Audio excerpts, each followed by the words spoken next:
ወንድ ልጅ በጣም ሲከፋው ምን እንደሚያደርግ ታውቂያለሽ? አይጮህም፣ አያለቅስም፣ ለሰዎች ደግሞ ችግሩን አይናገርም።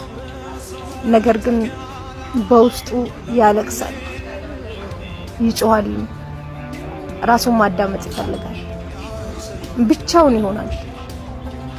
ምክንያቱም ቢጮህም ቢያለቅስም ማንም ሰው እንደማይረዳው ያውቃል። እናም ወንድ ልጅ ካንቺ ከራቀ ወይም ደግሞ እንደሌላ ጊዜ ካልተጫወተ ካልሳቀ በሌላ ትሰጅበት። ከፍቶትም እንደሆነ ተረጁ።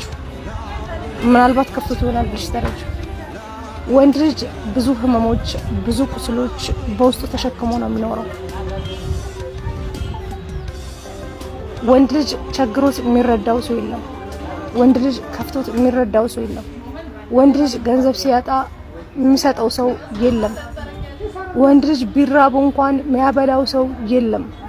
ወንድ ልጅ ቢያለቅስ እንኳን እሺ አንተ ወንድ ልጅ አይደለህ ነው የሚባለው። ቆፍጠን በል እንጂ ነው የሚባለው አይደል? ስለዚህ ወንድ ልጅ የሚረዳው ሰው የለም። ወንድ ልጅ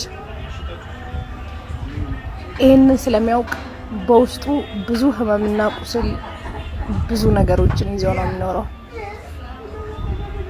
ገባሽ?